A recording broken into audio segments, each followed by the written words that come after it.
So this seminar series is organized by the University of Guelph One Health Institute.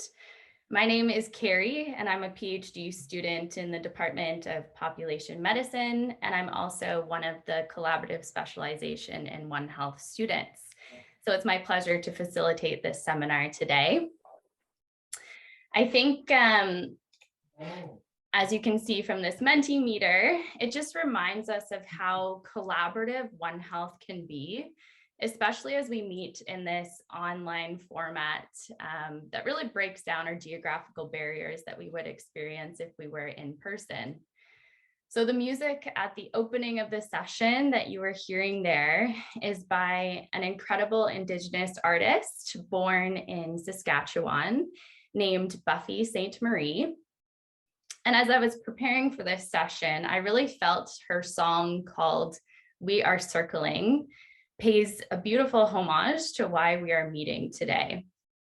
I would like to acknowledge that the University of Guelph resides on the ancestral lands of the Attawandaron people and the treaty lands and territories of the Mississaugas of the Credit. And as Buffy reminds us in that song, and as we're all gathering from different places today that you can see on the Menti, we really are united in our One Health interests, and we have a shared responsibility to move forward on our own reconciliation journeys and continue to share responsibility in protecting the health of humans, animals, and ecosystems. Just before I introduce our speaker today, I want to inform you that we are recording this seminar, and it will be posted to our One Health YouTube channel and also to the One Health Institute website. So this recording might be used to kind of promote and showcase the wonderful One Health work being done on our campus. And if you have any questions or concerns about the recording or One Health in general, please feel free to contact us at our One Health email, which I will post in the chat. At the end of the seminar, there will be time for questions and discussion. So you can either use the raise your hand function and I can invite you to ask your question orally, or you can type your questions into the chat. It's now my pleasure to introduce our speaker for today. Dr. Lauren Van Patter is the Kim and Stu Lang Professor in Community and Shelter Medicine within the Department of Clinical Studies at the OVC. Dr. Van Patter's research interests include multi-species justice, multi-species health equity, veterinary humanities and social sciences, and environmental humanities, which really makes for a truly fascinating One Health seminar today. So I will turn things over to you, Dr. Van Patter, and stop sharing my screen. Great. Thank you so much, Carrie. Very nice to be here with everybody today. 1 second, let me just get my presentation. There we go. Can everybody see that all right? Looks good. Perfect. Thank you. So yeah, I'm excited to share some of my work with you today. I am going to keep my presentation on the shorter side because I'm hoping to leave lots of time at the end for questions and discussion. And I will be first just providing a bit of background information, some context on my research before I talk about the work of the Community Healthcare Partnerships Program that I'm working with at the Ontario Veterinary College. And then I'm going to get into some details about my future research program and what I see as some of the key challenges and opportunities within One Health as it relates to my project, and just concluding with a few thoughts about multi-species justice. I should mention I just have joined the OVC in January, so this is a new research project that I'm embarking upon. So I'm going to be sharing some nascent ideas, and I'm very open to feedback and appreciate any thoughts or comments or questions that anyone might have. So to provide a bit of context for my research, I feel like it's important to start out by understanding some of the dominant systems of thought that shape the way that we think about and study the world around us. So in particular, what we might term modern Western thought that underlies Eurocentric or colonial knowledge paradigms and can be traced back through the so-called Enlightenment and Judeo-Christian thought and back to ancient Greek worldviews. So some of the core assumptions are visible in Aristotle's Great Chain of Being, which is on the left side here, where unlike animals and humans, plants were seen as incapable of conscious experiences and therefore perceived as inferior to and existing to serve the needs of animals and humans. And then since only humans were seen as capable of rational thought, whereas animals were understood to be governed by instinct and possessing only a sort of intelligence, animals are seen as existing to serve the needs of humans. So we have this hierarchical view of the world. And we still encounter this today with people.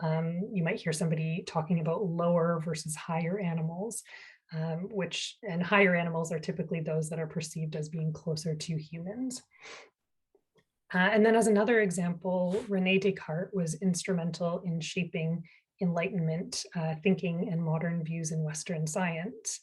And he held that only humans have a mind or spirit or soul, whereas animals are mere stimulus response machines. So they're entirely composed of matter and lacking this other dimension that gives humans their uniqueness. So we have this foundation of thought that is based on a separation of humans from other than humans. And this still holds in many ways today within dominant thinking, usually maintained, on the basis of reason or culture or other such measures, where we have humans maintained as subjects and other than human animals as objects. So we can see this in things like the legal status of animals as property, for instance, versus persons. And this is a very particular worldview, which is increasingly challenged by work in things like animal cognition and on non-human cultures. And of course, other worldviews, including of many Indigenous peoples, don't have this sort of hierarchical view or separation, but are rather based on an understanding of continuity or kinship with other species. But this thinking still structures for a great deal how we are taught, how and what we study, and how various disciplinary boundaries are maintained. So we traditionally have the social sciences and humanities, which study humans, social environments, culture, language, discourse, these sorts of things. And then the so-called natural sciences, which tend to study other than human animals, the environment, biological and ecological processes. And often there isn't a lot of overlap between these two. But I've been approaching my work in an attempt to destabilize some of these divisions and dualisms, recognizing that humans are embedded within ecologies. We're parts of the environment just as other species are. And non-human animals are participants and worthy of consideration within social, cultural, and ethical realms as well. So my point of entry has been through animal studies and animal geographies in particular, which attempt to challenge some of this disciplinary siloization. And I've also included One Health here with a question mark, because I'm wondering what sorts of potential it also has to bridge some of this divide. And I'd love to hear thoughts from folks on this as well. So I've been working in animal studies, which has been emerging across a range of disciplines in the last few decades, most broadly engaging what some call the animal question, or this question of how we think about who or what animals are, how this relates to the human, and some of the ontological and ethical implications of these understandings. So there's been a growing body of work in animal studies or multi-species studies that have been trying to trouble this human-animal divide or nature-culture divide, thinking about the ways that humans and other species are materially, socially, and ethically interconnected. They've often focused on things like the impacts of humans on the lives of animals, considering questions of power and ethics. And I should mention that work in multi-species studies is often broader, engaging with plants, fungi, and microbes, but most of my work has been on animals in particular. It also often foregrounds the capacities and the lives of animals in particular. So thinking about things like animal agency, which is often defined as the capacity to influence happenings in the world and shape relationships. So it's about understanding animals as actors instead of as merely objects that are acted upon. And then also thinking about subjectivity. So seeing non-human animals as subjects of a life with inner experiences, emotions, and unique worldviews that matter. And so these are things that don't often come up within a lot of the traditional scientific studies of animals or the way that animals have been treated within cultural theory, which has tended to be sort of as symbols and not really as active agents, actors, or subjects. So within this field, my work has been drawing together diverse methods and theoretical approaches to ask questions that are sociocultural, bio or ecological, and politico-ethical pertaining to human-animal relationships. So I've used a range of mixed methods pairing with critical and cultural theory, and in particular drawing on feminist, post-human, and decolonial traditions. So with this foundation, my work has been exploring questions of shared life and responsibilities in more than human communities. So my master's thesis explored community responses to and the lives of feral cats in Canadian cities. So I used both interviews to explore the social dimensions of understandings of feral cats, and then participant observation in cat colonies to look at their lives and experiences and welfare. And the aim was to gain a nuanced understanding of the challenges that face community cats and those who provide care for them, and then also to delineate some strategies for mitigating the competing values and management preferences that we often see in this debate around feral or community cats. And then in my doctoral thesis, I've engaged with wildlife managers, local residents, and community scientists to look at human coyote conflicts in urban areas in Canada and paths to coexisting with urban animals. And then another project has looked at domestic dogs in Botswana, working with the Mound Animal Welfare Society, taking part in rural community outreach clinics and learning from communities about the role, value, and circumstances of domestic dogs, as well as priorities for and access to veterinary care. So as I said, in January, I joined the Department of Clinical Studies to explore shelter and community medicine, and in particular, access to veterinary care and the human-animal bond in underserved and placed at risk communities. So the human-animal bond is increasingly recognized as a site of well-being and belonging for many, and it has deep impact in a range of circumstances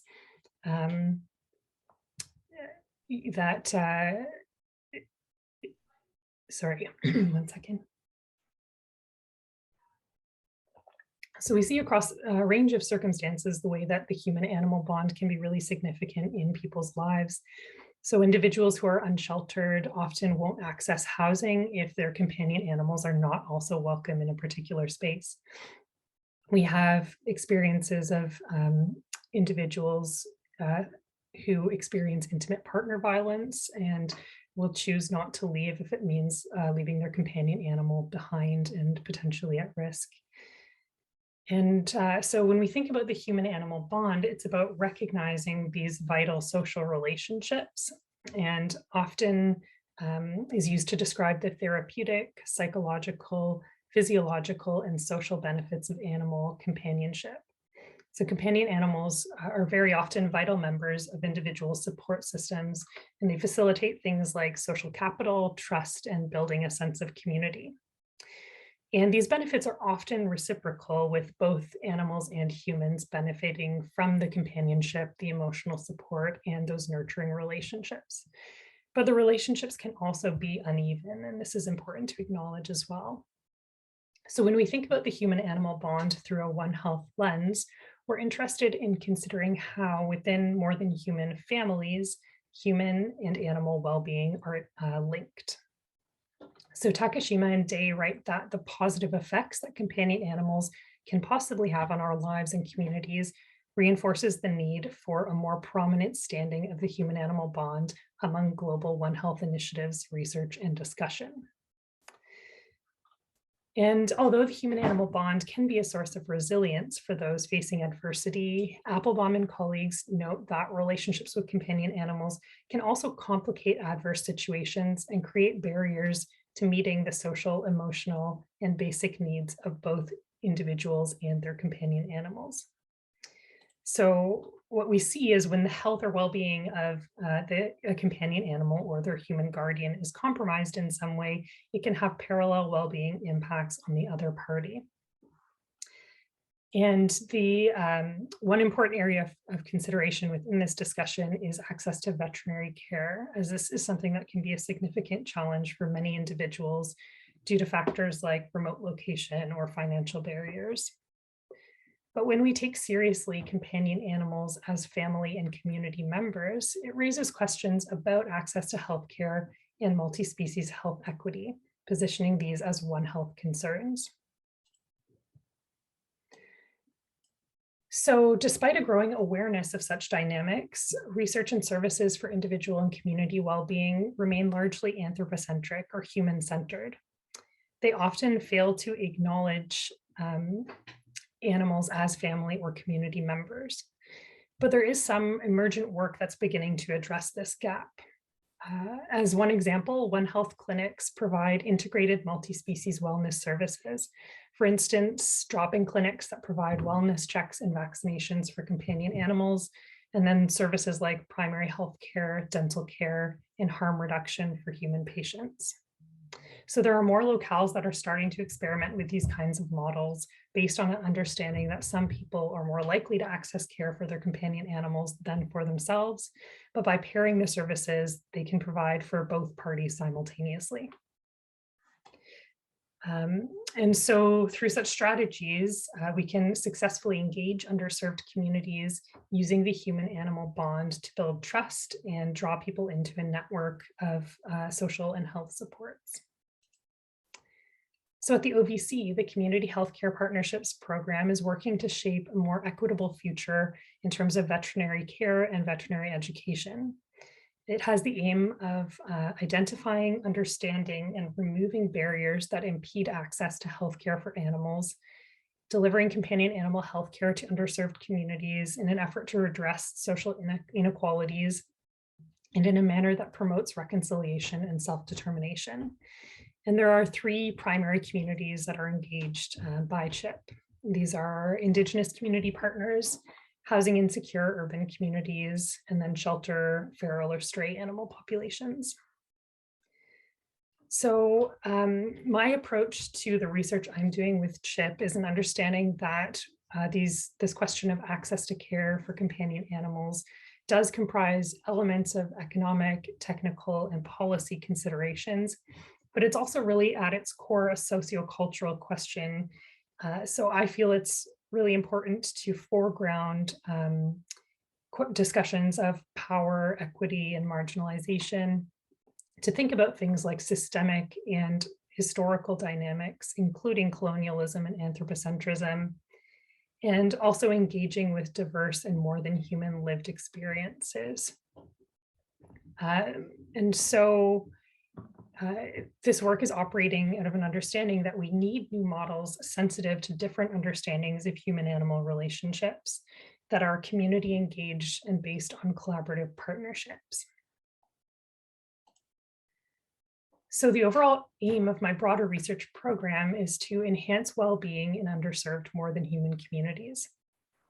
And I have three sort of broad research questions to start with. The first is thinking about how more than human health, well-being, and care are understood by diverse communities. So I think this is really a foundational question because before we can start improving care and enhancing well-being, we need to acknowledge that these dimensions can be understood differently by different communities. And by engaging with communities, we can better generate a sort of nuanced understanding of their perceptions, values, and priorities in this area. The second question is, how does marginalization function across species lines, and what are the implications for well-being? So really focusing on dynamics of power and lived experiences, and intersections of dimensions like ableism, colonialism, and anthropocentrism. And then third, it's asking the question of how we can most effectively enhance and promote multi-species health equity. So involving using the groundwork of the first two questions to extend into the realm of practice, focusing on the design and implementation of care provision within sort of guiding best practices within shelter and community medicine. And at the bottom, it's just sort of demonstrating that I really feel that these questions span a range of philosophical and theoretical to more sociocultural questions into the realm of policy and veterinary practice. So my research program is hoping to tackle the question across this broad range. And so the hope is that by approaching questions of healthcare access for underserved and placed at risk human and animal groups, we can mobilize nuanced and culturally sensitive knowledge to bridge disciplinary and service gaps, deepen engagements, and challenge and change the status quo when it comes to multi-species health equity. So in terms of methodology, I'm going to be mobilizing a mixed methods, though primarily qualitative approach. And I will be drawing on some interdisciplinary considerations like animal welfare and behavior, as well as extensive methods like surveys, which will be important for identifying broad themes and trends and for scoping and designing deeper explorations. But most of my work is going to be focusing on more qualitative methods, again, to engage with this nuance and complexity within human-animal relationships. So I'll be foregrounding lived experiences through multi-species ethnography, which I'm happy to discuss more at the end of my presentation if anyone's interested in that. And then also prioritizing participatory action research. So that's a qualitative research method that's participatory in that it's engaging the community in delineating project aims, design, data collection, and analysis. And it's action-oriented in that the findings are translated back to build capacity and empowerment, usually in terms of addressing specific issues or goals that the community has identified. So I'm especially interested in methods like photo voice, which will enable participants to share about theirs and their companion animals' lived experiences through visual media and storytelling. So this will involve working with communities to generate a set of questions or prompts, then having recruiting participants who will collect photographs that represent key elements of their experiences. And then sharing circles will be used to identify key themes and build shared understandings together. And then I'll also be prioritizing integrated knowledge mobilization within partnering communities, for instance, holding community photo exhibits. And these preliminary findings will inform future research and service engagements by CHIP and support the generation of best practices for similar initiatives in other contexts. So by better understanding the intersecting marginalization of human and animal groups and the significance of the human-animal bond within placed at-risk communities, veterinary and animal welfare practitioners will be better able to provide animal care services in a way that's sensitive to these experiences and enhances more than human well-being most effectively. And so within this project and aligning with a One Health approach, I'm excited for opportunities to collaborate with researchers across other disciplines. And here I've just included a few examples of what that could look like. So I think that animal welfare and behavior could be really relevant to exploring animal experiences and care within case study communities. Then philosophical approaches could enable a deeper engagement with questions of responsibility, justice, and flourishing in more than human communities. And there are some potentials, I think, to draw from international development studies, for instance, to explore the human-animal bond and One Health within the frames of equity, policy, and development trajectories. And then also geographers could bring their focus on dynamics of space, power, and environment to the question of animal health care access. So these sorts of interdisciplinary collaboration, I think, have a lot of potential for generating methodological and theoretical innovations, which is an aspect of the work I find especially exciting. And so I'd love to hear any further thoughts from anyone at the end of the presentation on this, or please feel free to reach out to me by email as well. So I wanted to reflect a bit on what I see as some of the main challenges and opportunities in One Health as a framework as related to my research. And again, I would love to discuss any of these and hear your thoughts as well.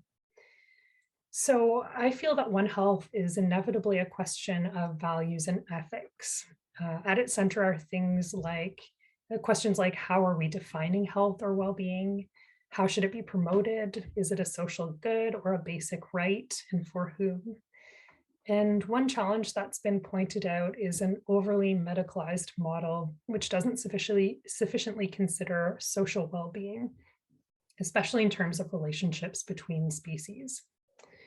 So that's where I think some work on the human-animal bond is especially relevant to bring to the conversation. Another challenge is a lingering anthropocentrism. So Coughlin and colleagues write that the One Health philosophy has simultaneously been groundbreaking and too conventional. On the one hand, it offers radical program of reimagining human and non-human co-vulnerability and its effects on health. But on the other hand, it has not yet embraced the progress made in philosophy and science that has exposed historical anthropocentrism as an entrenched prejudice. So animals and environmental health tend to be treated as having only instrumental value rather than intrinsic value. So they're really only encountered as relevant insofar as they impact human health. And there's a similar critique by Sellers and colleagues who write that standard interpretations of One Health are limited in at least three ways. First, they don't do enough for humans, then they don't do enough for non-humans, and they focus too narrowly on health rather than more expansively on health, welfare, and rights. So I think one of the main challenges is how can we think intersectionally about human, animal, and environmental well-being, expanding beyond a narrow view of health alone and speaking to broader projects of well-being and the ethical or political dimensions of social, animal, and environmental justice. And finally, one further challenge is some of colonialism inherent in One Health paradigms. So as many Indigenous and anti-colonial scholars, knowledge holders, and activists have pointed out, recognizing the interconnectedness of humans with other species and the environment isn't really a novel paradigm. It's a cornerstone of Indigenous worldviews. But these linkages and this indebtedness to Indigenous thought is rarely acknowledged. And there isn't really much conversation around what it means to engage a more holistic approach to human, animal, and environmental health without a parallel engagement with questions about our relationships with and our responsibilities to the land and other species. So the anthropocentrism and instrumentalism that sometimes is argued to underlie One Health is a key feature of modern Western or Eurocentric thought that is in need of more troubling in development. There are other critiques as well. For instance, Baquero and colleagues write that interventions in One Health can be read as proposals for preserving the capitalist order in the face of the perceived need for social change. So there are some really important dialogues happening around limitations or challenges within One Health frameworks. So I feel there's a lot of opportunity to further develop broader understandings of health as well-being. And in particular, Kirk and colleagues write that there's space for greater engagement with the lived experience of health as a product of multi-species relations. So they write about the role of affect and emotion in maintaining human and non-human well-being, and thinking about the societal politics of being well when being well is a more than human condition. And others have pointed out that to address this sort of gap, there's really a need for a deeper engagement with social sciences, humanities, and qualitative approaches to One Health. So Wolf writes that it's not enough to simply recognize the linkages among humans, animals, and the environment, but to fully capture the impact of these linkages, they must be situated and contextualized. So we need this sort of in-depth, nuanced work. And then finally, I think there are exciting opportunities to bring the multi-species justice and health equity into dialogues with One Health. So we need to think about things like power relations and how humans and animals become positioned within particular social locations that then impact their health and well-being. We need to look at systematic and structural factors that impact human, animal, and environmental health and well-being, including colonialism and capitalism. And I really feel that these lenses are required for tackling some of the ethical and practical challenges that are some of the biggest threats facing life on this planet. So I wanted to conclude by talking briefly about the concept of multi-species justice and how it might serve as an intervention in One Health that addresses some of these gaps and opportunities. So one recent paper writes that justice for any cannot be divorced from multi-species justice for all, writing that our focus should be to understand the types of relationships humans ought to cultivate with more than human beings so as to produce just outcomes. This requires that we tackle human exceptionalism, or the understanding that humans are different from other species, as well as anthropocentrism, that we're the most important being, and speciesism, which is where we have differential moral frameworks that are applied unjustifiably across species lines.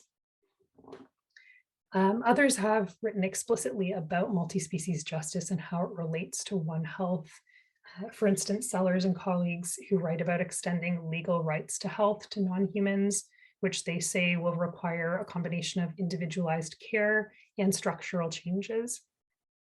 And then Rock and Blue take a post-human orientation to public health, writing about how concepts of multi-species publics can be useful as a way to enact solidarity that includes both people and animals when we think about public health.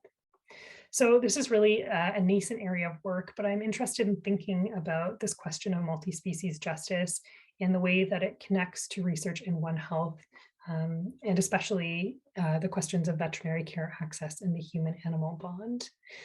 I haven't really seen anything written explicitly about multi-species health equity, but I think that it raises some important and very challenging questions that I'm hoping to explore as I move forward in this work.